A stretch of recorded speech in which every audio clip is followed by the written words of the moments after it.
A doctor refused to see a poor pregnant patient on her way to work. Hello, welcome. Enjoy the content, subscribe to the channel, and turn on notifications so you don't miss any stories. In the quiet town of Millbrook, Connecticut, Dr. Nathan Holbrook was known for his competence and dedication. His office, located in the heart of Main Street, was a symbol of trust for many residents. With its immaculate white walls and the faint scent of antiseptic, the place emanated an aura of professionalism and care. That fall morning, the golden leaves danced in the air, creating an almost idyllic setting. The sky was crystal blue, and the cool breeze carried promises of a peaceful day.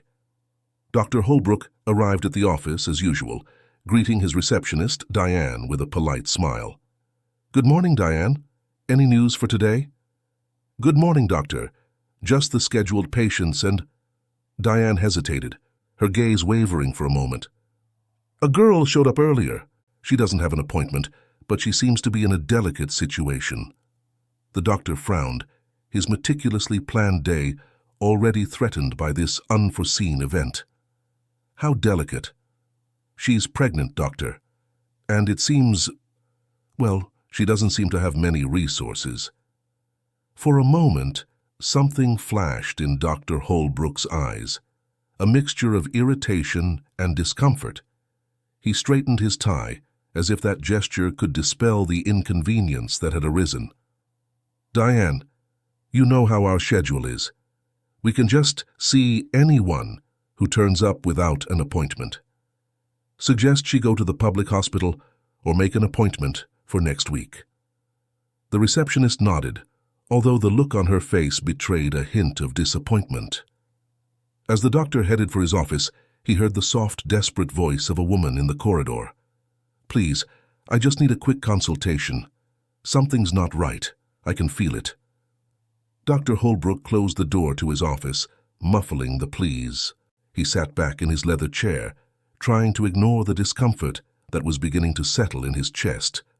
After all, he had the right to choose his patients, didn't he? His clinic was not a charity. The day passed normally, with routine consultations and family procedures. When night fell, the doctor returned to his home in Greenfield Hill, an upscale neighborhood in Fairfield. His home, an imposing colonial building, was the reflection of years of hard work and professional success. As he entered, he was greeted by silence. His wife, Catherine, was traveling on business, and his children had already left for college. The echo of his footsteps in the foyer seemed to amplify the loneliness that sometimes beset him. That night, Dr. Holbrook slept a restless sleep, haunted by hazy dreams of endless hospital corridors and the distant cries of babies. The next morning dawned gray, with a fine mist that seemed to shroud Millbrook in a cloak of mystery. The doctor was getting ready to leave when he heard an unusual sound coming from the front porch. Intrigued, he opened the door. What he saw made his heart stop for an instant. There, wrapped in a faded blue blanket, was a baby. Its little deep blue eyes stared at the doctor with disconcerting intensity. Next to the child, a white envelope contrasted with the welcome mat. With trembling hands, Dr. Holbrook picked up the envelope. As he opened it, he felt as if the ground was disappearing from under his feet. The message, handwritten in shaky handwriting, read, "You refused to help us yesterday. Now the fate of this innocent life is in your hands. May God have mercy on your soul, just as I hope you will for this baby."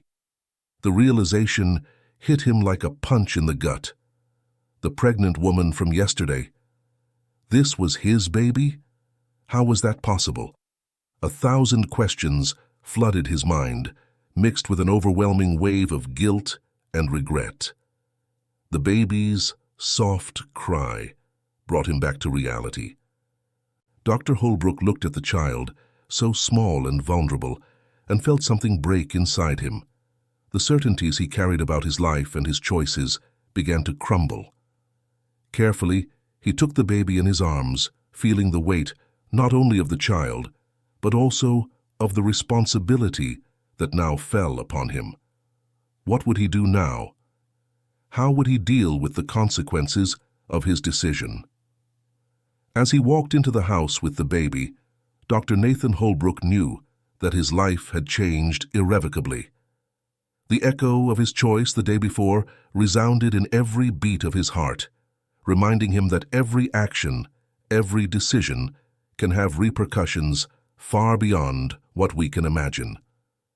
The story that would unfold from that moment on promised to be a journey of redemption, compassion, and above all, a lesson in the fragility of life and the transformative power of the choices we make. Dr. Nathan Holbrook sat heavily in his leather armchair, the baby still in his arms.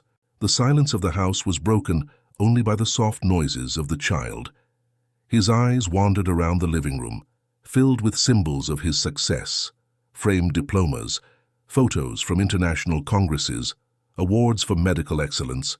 Now everything seemed empty, meaningless. The note left with the baby burned in her mind like a red-hot iron. How could he have been so insensitive, so unethical? Years of medical training and practice seemed to fall apart in the face of this single act of negligence. "What have I done?" he muttered to himself, his voice breaking. Flashbacks of the day before flooded his mind. The pregnant woman in the corridor, the desperate look on her face, Diane's hesitant voice as she informed him of the situation. And he, so sure of himself, so convinced of his right to choose, simply closed the door. Nathan stood up and walked slowly to the office, the baby still nestled in his arms. Carefully, he placed the child on a makeshift blanket on his desk and called his secretary. "Diane, cancel all my appointments for today. A family emergency has arisen." On the other end of the line, Diane seemed to hesitate. "Is everything all right, doctor? Can I help you with anything?" No. I just need some time." Hanging up the phone, Nathan turned his attention to the baby. It was a girl, he realized. Her little blue eyes stared at him with an innocence that made his heart squeeze.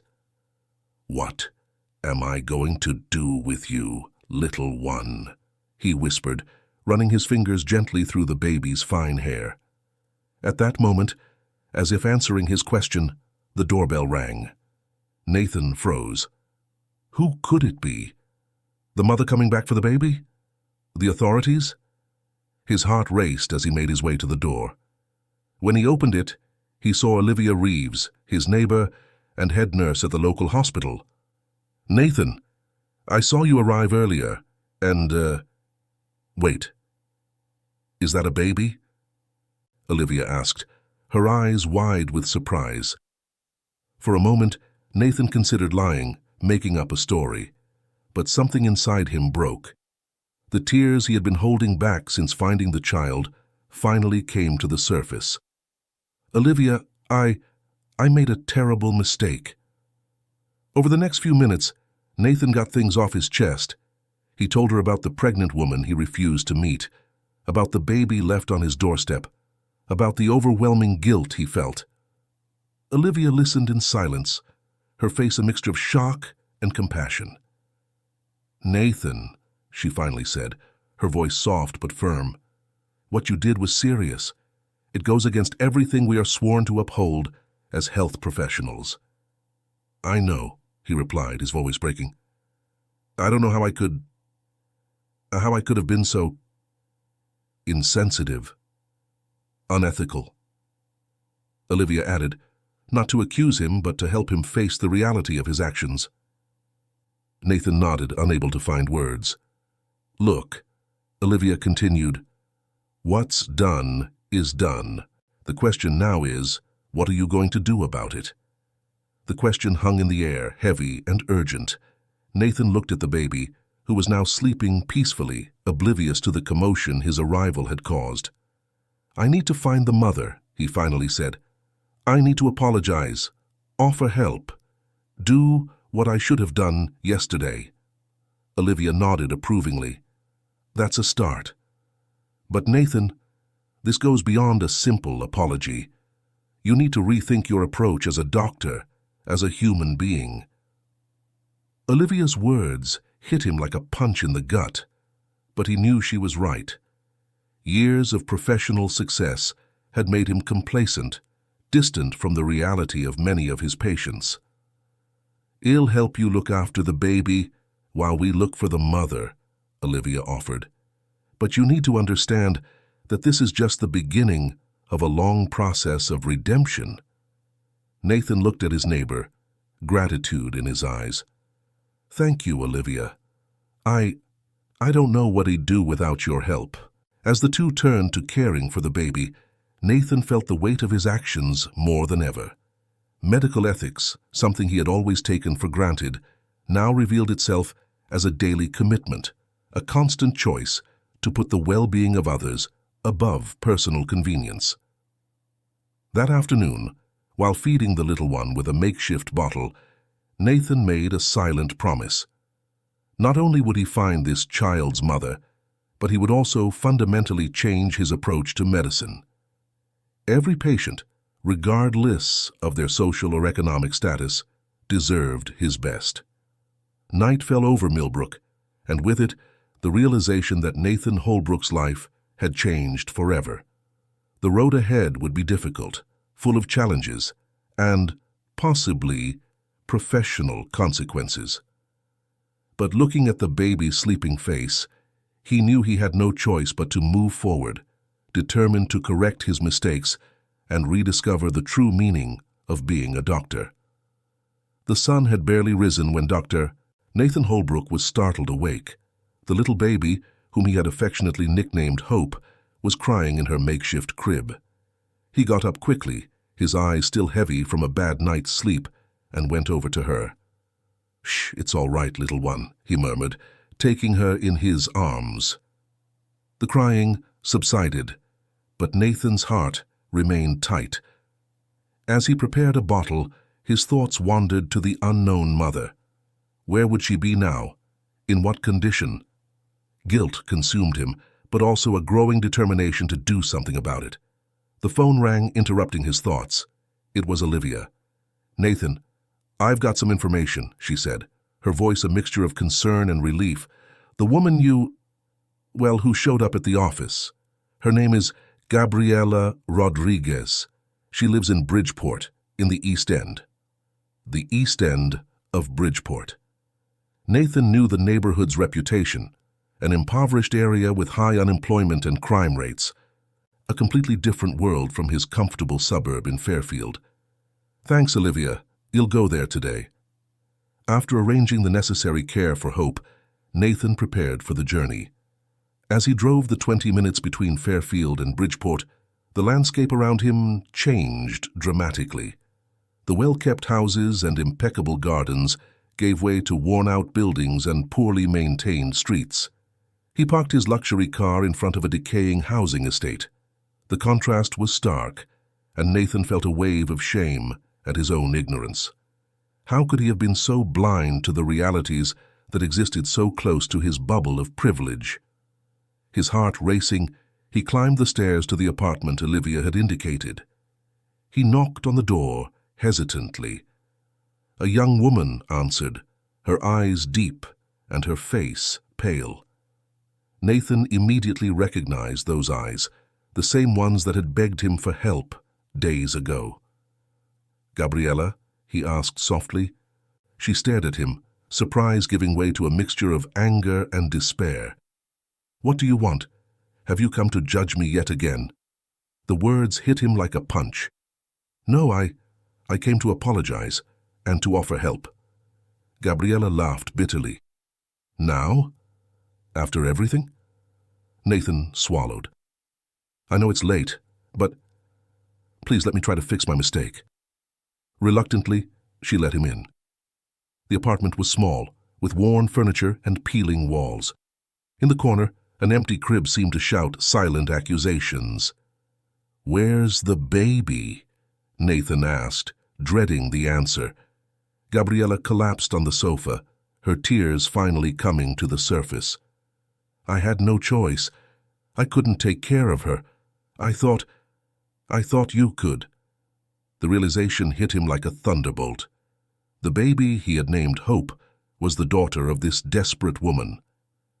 "Gabriela, listen to me," he said, kneeling down beside her. "Your daughter is safe. She's with me. And I'm going to do everything I can to help you both." Over the next few minutes, Nathan listened to Gabriela's story. An immigrant, working in low-paid jobs, without health insurance, the unplanned pregnancy, the absent father of the child. Every word was a painful reminder of the inequalities that he, in his ivory tower, had ignored for so long. "Why did you change your mind?" Gabriela asked after a long silence. Nathan sighed deeply. "Because your daughter showed me how wrong I was. She made me see the world in a way I had never seen it before." At that moment, Nathan made a decision. It wasn't enough to just help Gabriela and her daughter. He had to do more. "Gabriela, I want to propose something," he said, determination in his voice. "I will take care of you and the baby. But that's not all.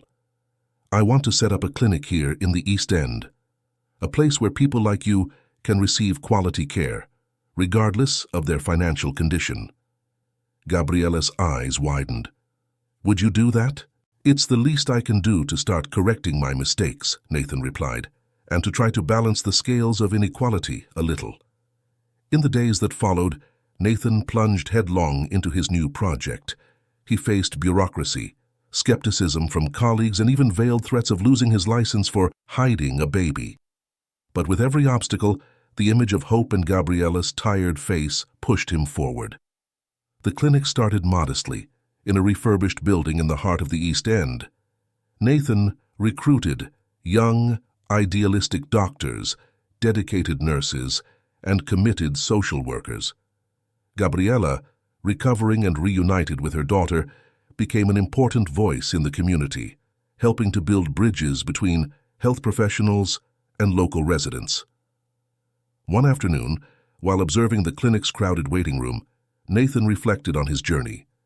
Inequality was still a brutal reality, but there in that small space, he was making a difference.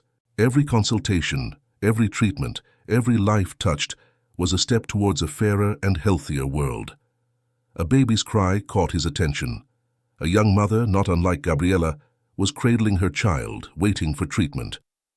Nathan approached, a gentle smile on his face. "Can I help you?" he asked, holding out his arms to the child. The mother hesitated for a moment, but something in the doctor's gaze reassured her. As he held the baby, Nathan felt the weight of his responsibility, not just as a doctor, but as a human being. "We're here for you," he said, as much to the mother as to himself. "All of you." And so, in the heart of Bridgeport, a small revolution was underway. A revolution of compassion, equality, and hope. And it all started with a mistake, an abandoned baby, and the courage to face the harsh truths of our unequal society. The shrill sound of the siren cut through the night air, waking Dr. Nathan Holbrook from his restless sleep. He got up quickly, his heart racing not only with fright, but with anticipation of what was to come. 3 months ago, since the incident with Gabriela and Hope, he had volunteered for night shifts in the emergency department of the local Bridgeport hospital. "It's time," he muttered to himself, hurriedly getting dressed. When he arrived at the hospital, the controlled chaos of the emergency room immediately enveloped him. Nurses were running to and fro, paramedics were bringing in new patients, and the air was charged with tension and urgency. "Dr. Holbrook," called out Elena, a young nurse. "We have a pregnant woman coming in, 32 weeks, possible premature labor." Nathan felt a tightness in his chest. Cases like this always reminded him of Gabriela, of his past mistake, and of the responsibility he now bore. Minutes later, the doors opened violently. A young woman, no more than 20 years old, was brought in on a stretcher, her face contorted with pain. Megan Williams, 19 years old, reported the paramedic. High blood pressure, contractions every 3 minutes. Nathan approached quickly, his eyes assessing the situation. Megan, I'm Dr. Holbrook. We're going to take care of you and your baby, okay? The young woman's frightened eyes met his. Please, save my baby. I don't have insurance, but I promise to pay. Somehow. The statement hit Nathan like a punch in the gut. Months ago, he might have hesitated. Now, it didn't even cross his mind. Don't worry about that now, Megan. We're here to help. No strings attached. The next few hours were intense. Megan's condition was delicate, with signs of preeclampsia. Nathan coordinated the team with precision, aware that every decision could be the difference between life and death for mother and child. We need to do an emergency cesarean section, he declared, after assessing the latest tests. Elena, prepare the operating room. Dr. Peterson, I need you as an assistant. As they prepared, Nathan noticed the hesitation in the eyes of his colleague, Dr. Peterson. Is there a problem? He asked. Peterson lowered his voice. Nathan, you know she can't afford this.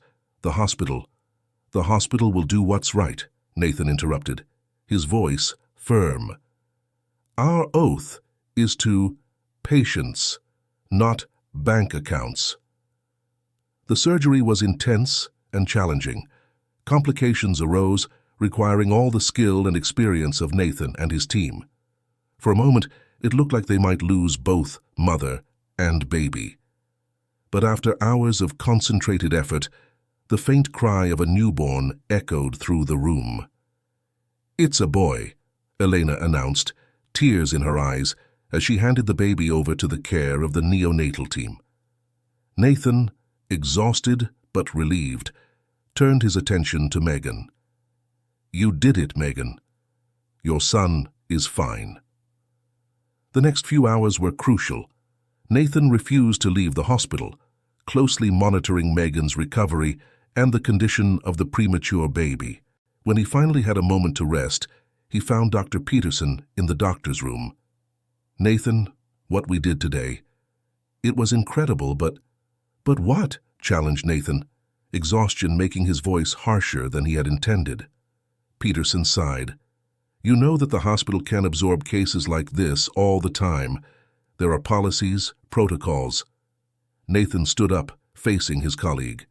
And there are lives, Peterson. Lives that depend on us doing the right thing, not the easy thing. At that moment, Elena rushed in.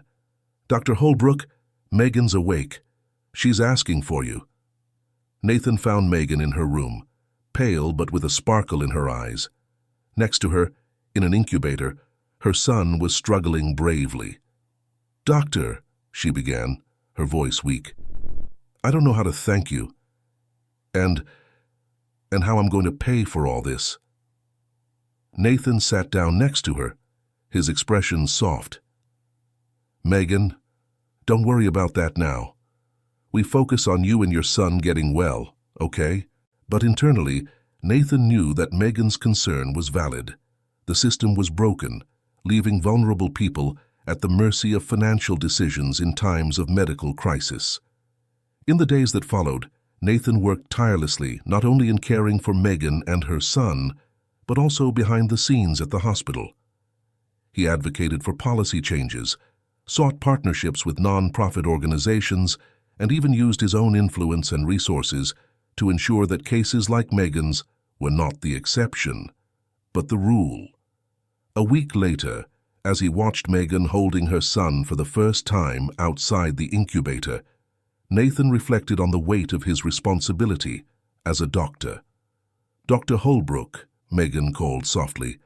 I've given him a name. Michael. Michael Nathan Williams. Nathan felt a lump in his throat.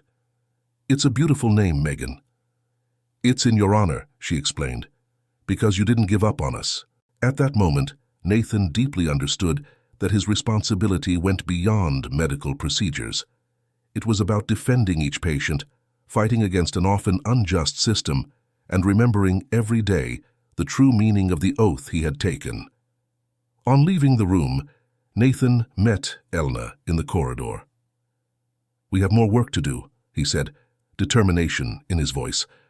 Elna nodded, an understanding smile on her face. "And we'll be here, ready to help." As he walked through the hospital corridors, Nathan knew that every step, every decision, every life touched was an affirmation of his renewed commitment to medicine and humanity. The journey would be long and challenging, but he was ready to face it, one patient at a time. Dr. Nathan Holbrook sat in his office, his eyes fixed on the window overlooking the hospital's busy parking lot. It was late at night, and most of his colleagues had already gone home. But Nathan couldn't move. The weight of the last few months, the decisions made, the lives affected, everything seemed to converge in this moment of forced stillness. His fingers drummed restlessly on the table next to a long cold cup of coffee. The reflection on the disconnected computer monitor showed a man who seemed to have aged years in just a few months. Deep, dark circles, wrinkles of worry, a distant look that spoke of sleepless nights and tension-filled days.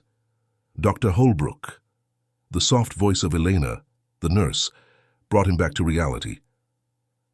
"I thought you'd gone home by now." Nathan forced a tired smile. "Just, organizing some thoughts, Elena." She hesitated in the doorway, clearly worried. "You know, there's a support group for health professionals that started recently. Maybe—" "I'm fine, Elena," Nathan interrupted her, more abruptly than he had intended. Seeing the nurse's hurt expression, he softened his tone. "I'm sorry. I appreciate the concern." After Elena left, Nathan found himself staring at his reflection again. Who was this man staring back at him? The confident, self-assured doctor had given way to someone tormented by doubt and guilt. Flashbacks invaded his mind, Gabriella's desperate face begging for help. Hope's cry echoing in her empty house. The look of gratitude in Megan's eyes when she held her son for the first time. Each memory was like a wave, threatening to drown him in a sea of conflicting emotions. Nathan stood up abruptly, feeling suffocated inside the office. He walked through the silent corridors of the hospital, his footsteps echoing in the emptiness. He stopped in front of the neonatal ward, watching the little fighters through the latsy. Usindana siglan sidlas. Hard not to get attached, isn't it? Dr. Peterson's voice surprised him. Nathan nodded without looking away from the babies. How do you cope, Peterson, with the weight of all these lives in our hands? Peterson sighed deeply. It's not easy, Nathan. It never is. But we learn to compartmentalize, to create emotional barriers. And when those barriers crumble, Nathan asked, his voice almost a whisper. The silence that followed was deafening. Finally, Peterson put a hand on Nathan's shoulder. So we admit that we are human, that we make mistakes, and that we need help sometimes. The words struck Nathan like a thunderbolt. The entire facade of strength and control he had built up over the years began to crumble. I don't know if I can go on like this, Peterson, he confessed, his voice breaking. Every decision, every life. It's like I'm carrying the world on my back. Peterson gently guided him to a nearby restroom. Nathan, what you've done in recent months, the changes you've implemented, the lives you've saved, it's admirable. But at what cost to yourself? Nathan collapsed into a chair, the tears he had held back for so long finally coming to the surface. I see their faces every night when I close my eyes. Gabriella, Hope, Megan, Michael, and I ask myself, what if I had failed? What if I failed next time? Peterson sat down next to him, his presence a silent anchor. Nathan, you can't carry the weight of the world alone. None of us can. In the minutes that followed, Nathan let off steam.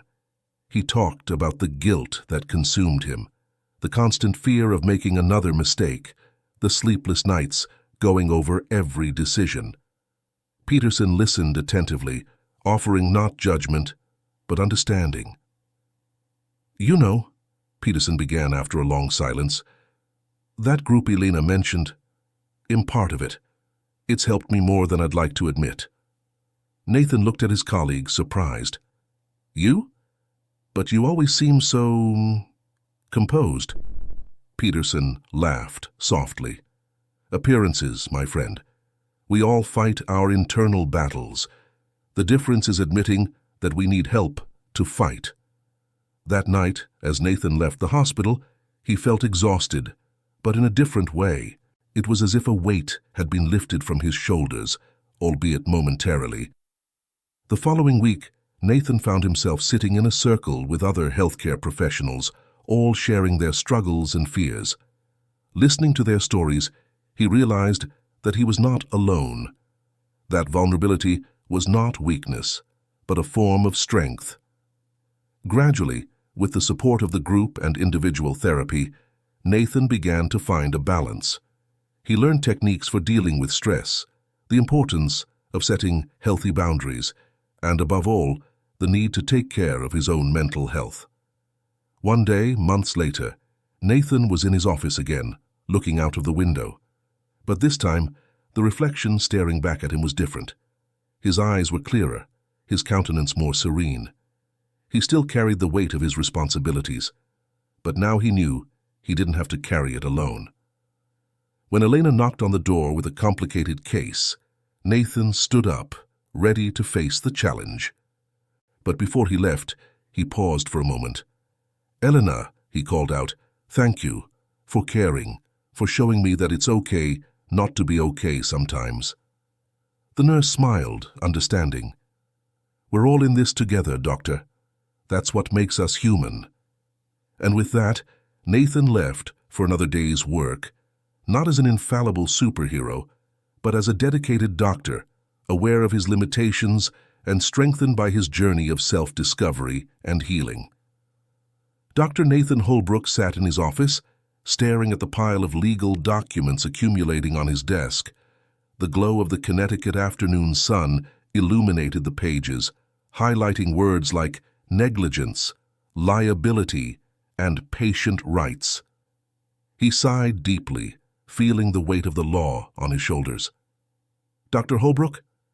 The voice of his paralegal, Amanda, brought him back to reality. "The hospital lawyer is here to see you." Nathan nodded, nervously straightening his tie. "Send him in, please." The lawyer, a middle-aged man called Richard Stern, entered the room with a serious expression. "Dr. Holbrook, we have a lot to discuss." Over the next few minutes, Richard detailed the possible legal repercussions of Nathan's recent actions.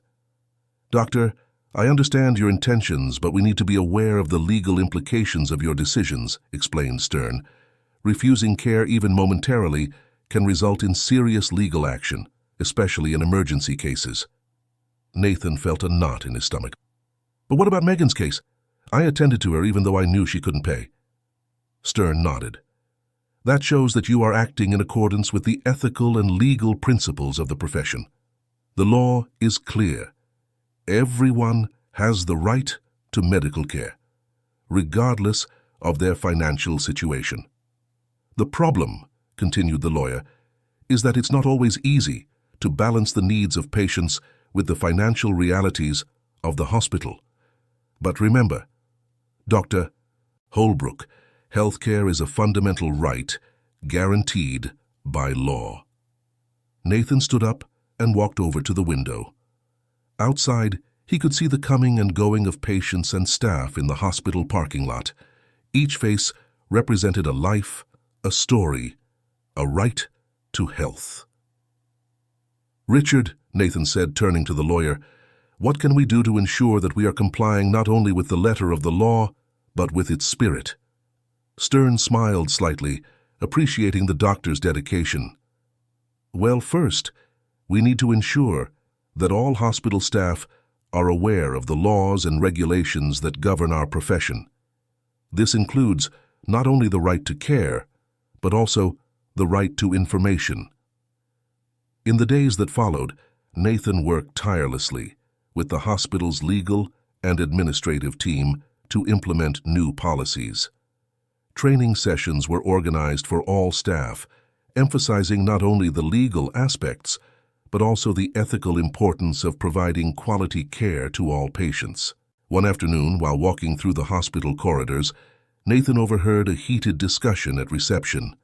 A young mother, clearly distressed, was arguing with the receptionist. "But I don't have insurance.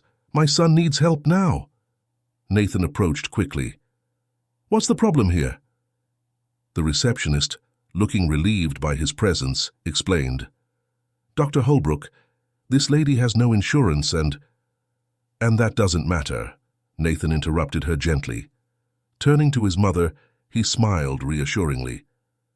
"Mom, please, tell me what's going on with your son." While the mother explained her symptoms, Nathan guided her to an examination room, ensuring that she received the necessary care. Later, he reflected on the incident with his team. "Look," he said, "it's not just about following the law. It's about understanding that every patient has the right to dignified and respectful care. The law gives us the framework, but it's us who bring it to life with our daily actions." The weeks passed, and gradually Nathan began to see changes in the hospital. The staff seemed more aware, more engaged. Patient complaints decreased, and there was a palpable sense of renewed purpose in the air. One day, while reviewing some records in his office, Nathan received an unexpected visitor. It was Gabriella, Hope's mother. "Dr. Holbrook," she said with tears in her eyes, "I came to thank you, not just for taking care of Hope, but for everything you've done here. People are talking about the changes at the hospital." Nathan felt a lump in his throat. "Gabriella, I should be thanking you. You and Hope have taught me a lesson that no medical textbook ever could." As Gabriella left, Nathan reflected on his journey. From a doctor who once closed the door on a patient in need, he had become a tireless defender of patients' rights.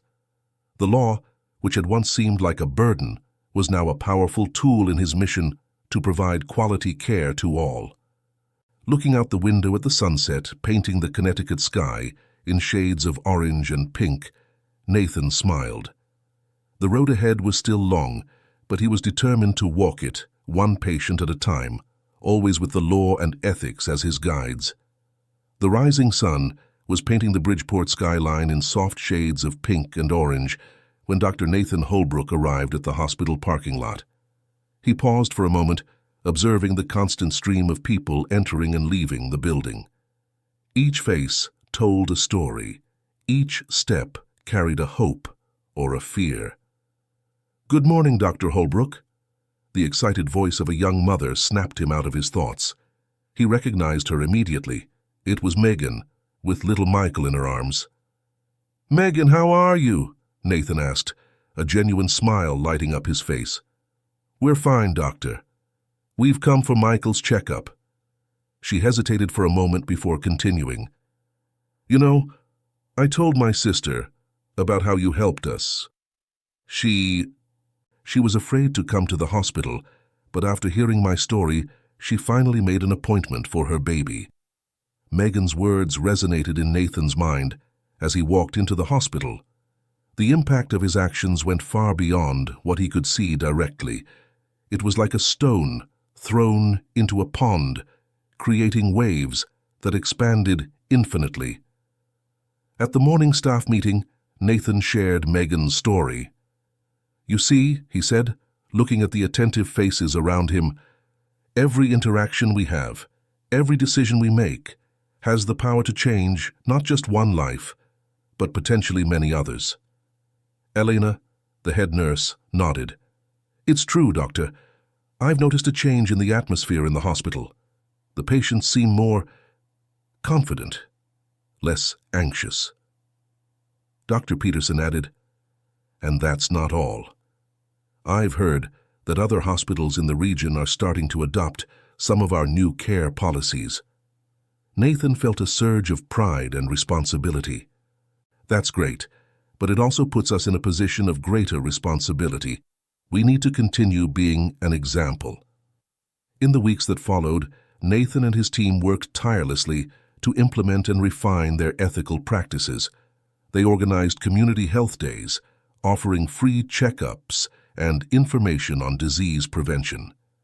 The hospital became a center not just for healing, but for education and empowerment. One day, while walking down the pediatric corridor, Nathan overheard a conversation that made him stop. "Mommy, why are we here and not in the other hospital?" asked a child. "Because here they care, dear," replied the mother softly. "Here, they treat us like people, not like numbers." Nathan felt a lump in his throat. Those simple words carried the weight of all the change he and his team had been working to implement. Later that day, during a meeting with the hospital's board of directors, Nathan passionately defended the continuation and expansion of its community programs. "Gentlemen," he began, "what we're building here goes beyond numbers on a spreadsheet. We are rebuilding the community's trust in the health system. Every patient who leaves here, satisfied, becomes an ambassador, spreading a message of hope and care." Hospital Director Dr. Harrison, who had initially been skeptical about the changes, now nodded in approval. "Dr. Holbrook, I must admit, I was worried about the financial impact of your proposals, but the results speak for themselves. Not only have we improved our reputation, but we've also seen a significant increase in the number of patients seeking preventive care." As the meeting continued, it became clear that the impact of Nathan and his team's actions went far beyond the walls of the hospital. They were changing the culture of health in the community. Weeks later, Nathan was invited to give a talk at the local medical school.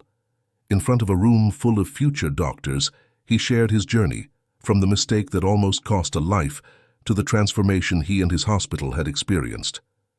"Future colleagues," he concluded, looking at the eager, young faces in front of him, "always remember, every decision you make will have an echo.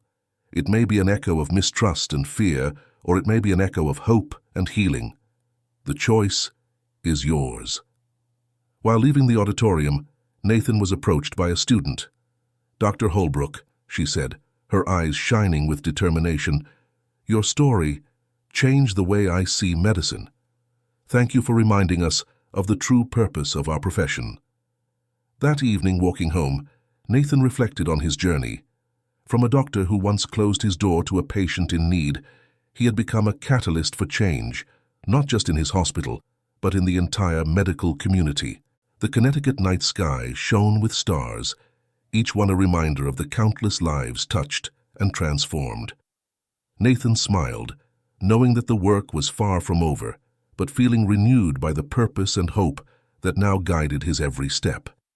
As he entered the house, his phone vibrated with a message. It was a photo of Gabriella and Hope, smiling in front of their new apartment. The caption read, "Thank you for everything, Dr. Holbrook. You didn't just save a life, you gave us hope for a better future." Nathan felt tears well up in his eyes. The echo of his actions continued to expand, touching lives in ways he could never have imagined. And with each new day, each new patient, each new decision, he was determined to make that echo resonate with compassion, ethics, and care. Thank you so much for watching until the end. If you enjoyed this story, don't forget to subscribe to the channel, leave a like, and comment your thoughts. Your participation is very important to us. See you next time.